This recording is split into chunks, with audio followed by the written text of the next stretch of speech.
Hi ಎಲ್ಲರಿಗೂ ನಮಸ್ಕಾರ. ಎಲ್ಲರೂ ಹೇಗಿದ್ದೀರಾ? ಲಂಬಾಣಿ ಅಡುಗೆ ಮನೆಗೆ ನಿಮ್ಮೆಲ್ರಿಗೂ ಸ್ವಾಗತ. ಬಾಯಲ್ಲಿಟ್ಟೆ ಕರಗುವಂಥ ಗರಿ ಗರಿಯಾಗಿರುವ ಸಬ್ಬಕ್ಕಿ ಹಪ್ಪಳ ಮಾಡೋದು ಹೇಗಂತ ನೋಡ್ಕೊಂಬರೋಣ ಬನ್ನಿ. ನೋಡಿ, ಇಲ್ಲಿ ಮೊದಲಿಗೆ ನಾವು ಅರ್ಧ kg ಸಬ್ಬಕ್ಕಿನ ತೊಳೆದಿಟ್ಕೊಂಡಿದ್ವಿ. ಅದನ್ನು ಓವರ್ ನೈಟ್ ನೆನೆಸ್ಕೊಂಬಿಡೋಣ. ಇವಾಗ ಅದನ್ನು ಮುಳುಗುವಷ್ಟು ನೀರು ಹಾಕ್ಕೊತಾ ಇದ್ದೀವಿ.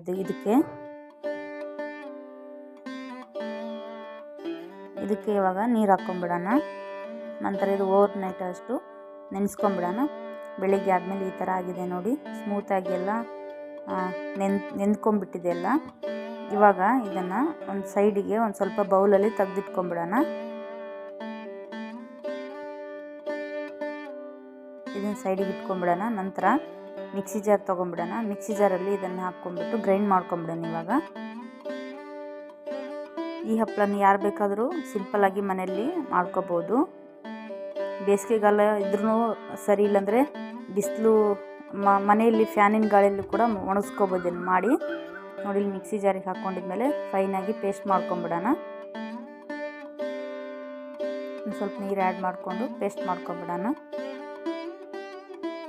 ನೋಡಿ, ಇಲ್ಲಿ ರುಬ್ಕೊಂಡಾಗಿದೆ. ಇದನ್ನು ಸೈಡ್ ಪಾತ್ರೆಯಲ್ಲಿ ತೆಗೆದಿಟ್ಕೊಂಬಿಡೋಣ. ಈ ಥರ ನೈಸಾಗಿ ರುಬ್ಕೊಂಡಿದ್ದೀವಿ. ಇವಾಗ ಸೈಡಿಗೆ ಪಾತ್ರೆಯಲ್ಲಿ ತೆಗೆದುಕೊಂಬಿಡೋಣ. ಇದನ್ನು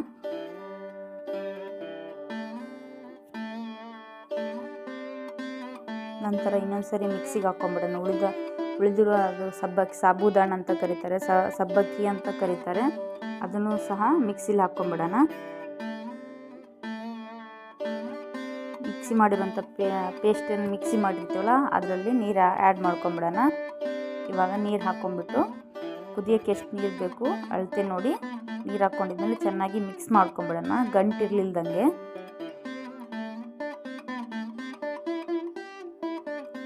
ಈ ಥರ ಮಿಕ್ಸ್ ಮಾಡ್ಕೊತಾ ಇದ್ದೀವಿ. ಒಂದು ಸೌಟ್ ತೊಗೊಂಡಿದ್ಮೇಲೆ ಚೆನ್ನಾಗಿ ಮಿಕ್ಸ್ ಮಾಡ್ಕೊಂಡಿದ ನಂತರ ಈಗ ನೋಡಿ ಮಿಕ್ಸ್ ಆಗಿದೆ. ಈ ಥರ ತೆಳುವಾಗಿ ದೋಸೆ ಹಿಟ್ಟಿನ ಥರ ಮೀಡಿಯಮ್ ಆಗಿ ಮಿಕ್ಸ್ ಮಾಡ್ಕೋಬೇಕು. ಇವಾಗ ಒಲೆ ಮೇಲೆ ಇಟ್ಕೊಂಬಿಡೋಣ ಪಾತ್ರೆ. ಗ್ಯಾಸ್ ಆನ್ ಮಾಡಿಕೊಂಡು ಇದನ್ನು ಕಂಟಿನ್ಯೂ ಕೈ ಆಡಿಸ್ಕೊತಾನೆ ಇರಬೇಕು. ಕೈ ಬಿಡಬಾರ್ದು, ಯಾಕಂದರೆ ಕೆಳಗಡೆ ಒತ್ತೋಗ್ಬಿಡುತ್ತೆ. ಹಾಗಾಗಿ ಈ ಥರ ಕೈ ಆಡಿಸ್ಕೊತಾನೆ ಇರಬೇಕು. ಮೀಡಿಯಮ್ ಫ್ಲೇಮ್ನಲ್ಲೇ ಕೈ ಆಡಿಸ್ಕೊತಾ ಇರಿ. ನೋಡಿ, ಈ ಥರ ಕೈ ಆಡಿಸ್ಕೊತಾ ಇರಬೇಕು. ಕೊನೆಯದಾಗಿ ಸ್ವಲ್ಪ ಬೇಯೋನ ಟೈಮಲ್ಲಿ ನಾವೇನು ಫಸ್ಟಿಗೆ ಮೊದಲಿಗೆ ತೆಗೆದಿಟ್ಕೊಂಡಿದ್ವಲ್ಲ ನೆಂದಿರೋ ಸಾಬೂದಾನನ ಆ್ಯಡ್ ಮಾಡ್ಕೊಂಡಿದ್ವಿ.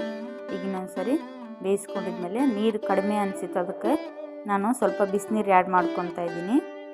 ಸ್ವಲ್ಪ ತೆಳುವಾಗಿರ್ಬೇಕು. ನೋಡಿ, ಈ ಥರ ಟ್ರಾನ್ಸ್ಪರೆಂಟ್ ಕಲರಾಗಿ ಬಂದಿದ್ರೆ ಸಬ್ಬಕ್ಕಿ ಗಂಜಿ ಬೆಂದಿದೆ ಅಂತ ಅರ್ಥ. ನಂತರ ಕೊನೆಯದಾಗಿ ನಾವು ಜೀರಿಗೆನ ಆ್ಯಡ್ ಮಾಡ್ಕೊತಾ ಇದ್ದೀವಿ. ಇದಕ್ಕೆ ಜೀರಿಗೆ ಫ್ಲೇವರ್ ತುಂಬಾ ಚೆನ್ನಾಗಿರುತ್ತೆ. ಜೀರಿಗೆ ಹಾಕ್ಕೋಬೋದು, ಅಜ್ವಾನ ಹಾಕ್ಕೋಬೋದು. ನಾವಿಲ್ಲಿ ಜೀರಿಗೆ ಅಜ್ವಾನ ಎರಡೂ ಕೂಡ ಸೇರಿಸ್ಕೊಂಡಿದ್ದೀವಿ. ನಾವು ರುಚಿಗೆ ತಕ್ಕಷ್ಟು ಉಪ್ಪು, ಕಲ್ಲುಪ್ಪನ್ನು ಸೇರಿಸ್ಕೊಂಡಿದ್ದೀವಿ. ನಂತರ ಅಜ್ವಾನ ಓಂಕಾಳೆನ ಅಂತಾರಲ್ಲ, ಅದನ್ನು ಸೇರಿಸ್ಕೊಂಡಿದ ನಂತರ ಇದನ್ನು ಚೆನ್ನಾಗಿ ಇವಾಗ ಮಿಕ್ಸ್ ಮಾಡ್ಕೊಂಬಿಡೋಣ.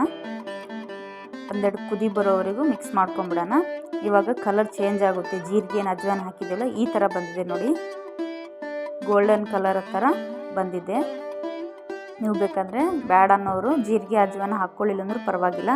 ನೋಡಿ, ಟೆರೆಸ್ ಮೇಲೆ ಬಿಸಿಲಲ್ಲಿರುತ್ತಲ್ಲ, ಅಲ್ಲಿ ಮೇಲ್ಗಡೆ ಬಂದು ಈ ಥರ ಪ್ಲಾಸ್ಟಿಕ್ ಸೀಟ್ ಮೇಲೆ ಹಾಕ್ಕೋಬೋದು. ಅಕ್ಕಿ ಚೀಲ ಪ್ಲಾಸ್ಟಿಕ್ ಬರುತ್ತಲ್ಲ, ಸೀರೆ ಬಟ್ಟೆ ಮೇಲೆ ಹಾಕ್ಕೊಂಡ್ರೆ ಈ ಸಬ್ಬಕ್ಕಿ ಬರೋದಿಲ್ಲ, ಜಾಸ್ತಿ ಅಂಟಿರುತ್ತಲ್ಲ. ಈ ಥರ ಪ್ಲಾಸ್ಟಿಕ್ ಕವರ್ ಮೇಲೆ ಹಾಕ್ಕೊಳ್ಳಿ. ಯಾವುದೇ ಥರದ ಬಟ್ಟೆ ಸೀರೆ ಮೇಲೆ ಹಾಕ್ಕೋಬೇಡಿ. ಚೆನ್ನಾಗಿ ತೊಳೆದ್ಬಿಟ್ಟು ಕಟ್ ಮಾಡಿಕೊಂಡು ಅಕ್ಕಿ ಚೀಲನ ಬರುತ್ತಲ್ಲ ಅದ್ರ ಮೇಲೆ ಹಾಕ್ಕೊಳ್ಳಿ. ತುಂಬಾ ಚೆನ್ನಾಗಿ ಬರುತ್ತೆ. ನೀವೇನಿದ್ರೆ ಚಕ್ಕಲೆ ಒತ್ತೋ ಥರ ಇಲ್ಲ, ಈ ಥರ ಸ್ಪ್ರೆಡ್ ಮಾಡಿದರೆ ಸಾಕು, ತುಂಬಾ ಚೆನ್ನಾಗಿ ಬರುತ್ತೆ. ನಂತರ ಇದು ಬಿಸಿಲಿಗೆ ಈ ಥರ ಒಣಗಿದ್ದೆ ನೋಡಿ, ತುಂಬ ಚೆನ್ನಾಗಿ ಬೇಗನೆ ಬರುತ್ತೆ. ನೋಡಿ, ಈ ಥರ ಬಂದಿದೆ, ಚೆನ್ನಾಗಿ ಬಂದಿರುತ್ತೆ. ತೆಗೆಯೋದು ತುಂಬ ಸುಲಭ ಆಗುತ್ತೆ. ಬಟ್ಟೆ ಮೇಲೆ ಹಾಕಿದರೆ ತುಂಬಾ ಅಂಟ್ಕೊಂಡು ನೀರು ಹಾಕಿಲ್ಲ ತೆಗಿಬೇಕಾಗುತ್ತೆ. ಹಾಗಾಗಿ ನೋಡಿ, ತುಂಬಾ ಈಸಿಯಾಗಿ ಈ ಥರ ತೆಗೆದುಬಿಟ್ರೆ ಈ ಥರ ಕಿತ್ತಿಬಿಟ್ರೆ ಚೆನ್ನಾಗಿ ಬರುತ್ತೆ. ನೋಡಿ, ಈ ಥರ ಮನೇಲಿ ನೀವು ಫ್ಯಾನಿನ ಗಾಳಿಯಲ್ಲಿ ಕೂಡ ಮಾಡ್ಕೋಬೋದು. ಬಿಸಿಲಿತ್ತಂದರೆ ಟೆರೆಸ್ ಮೇಲೆ ಹೋಗಾದರೂ ಹಾಕ್ಕೋಬೋದು. ತುಂಬಾ ಸಿಂಪಲ್ಲಾಗಿ ಮನೆಯಲ್ಲೇ ಬೇಕಾದಾಗ 1 kg ಇಲ್ಲಾಂದ್ರೆ ಅರ್ಧ kg ಅಷ್ಟು ಮಾಡ್ಕೋಬೋದು. ನೋಡಿ, ಈ ಥರ ಗಟ್ಟಿ ಇರುತ್ತಲ್ಲ, ಹಾಗಾಗಿ ಸೀರೆ ಮೇಲೆ ಬಟ್ಟೆ ಮೇಲೆ ಹಾಕ್ಕೊಳಕ್ಕೆ ಹೋಗ್ಬೇಡಿ. ನಂತರ ಎಲ್ಲ ಸೊಣ್ಗಿನ ತೆಗೆದಾದ್ಮೇಲೆ ಈ ಥರ ರೊಟ್ಟಿ ಇದು ಪುಟ್ಟಿ ಇರುತ್ತಲ್ಲ ಬಿದಿರಿಂದು, ಅದರಲ್ಲಿ ಹಾಕ್ಕೊಂಡು ಒಂದಿನ ಬಿಸಿಲಿಗೆ ಒಣಗಿಸ್ಕೊಂಬಿಡಿ. ಎಣ್ಣೆ ಕಾದಿದ್ಮೇಲೆ ಈ ಥರ ನೋಡಿ ಬಿಸಿ ಆದಮೇಲೆ ಈ ಥರ ಹಾಕ್ಕೊಳ್ಳೋಣ. ತುಂಬಾ ಗರಿ ಗರಿಯಾಗಿ ಮನೆಯಲ್ಲೇ ಮಾಡ್ಕೋಬೋದು. ಬಾಯಲ್ಲಿ ಇಟ್ಟರೆ ಕರಗುವಂಥ ಹಪ್ಪಳ, ಸಬ್ಬಕ್ಕಿ ಹಪ್ಪಳ. ನೀವು ಕೂಡ ಮನೇಲಿ ಒಮ್ಮೆ ಟ್ರೈ ಮಾಡಿ, ತುಂಬಾ ಚೆನ್ನಾಗಿ ಬರುತ್ತೆ. ಇಲ್ಲಿ ನೋಡಿ ಈ ಥರ ಬರುತ್ತೆ. ನಾವು ಮಾಡಿರುವಂಥ ರೆಸಿಪಿ ನಿಮಗೂ ಇಷ್ಟ ಆದರೆ ಪ್ಲೀಸ್ ಒಂದು ಲೈಕ್ ಮಾಡಿ, ಫ್ಯಾಮಿಲಿ ಫ್ರೆಂಡ್ಸಿಗೂ ಹಾಗೆ ಶೇರ್ ಮಾಡಿ ಅಂತ ಕೇಳ್ಕೊತ ಥ್ಯಾಂಕ್ ಯು ಫಾರ್ ವಾಚಿಂಗ್ ಎಲ್ರಿಗೂ.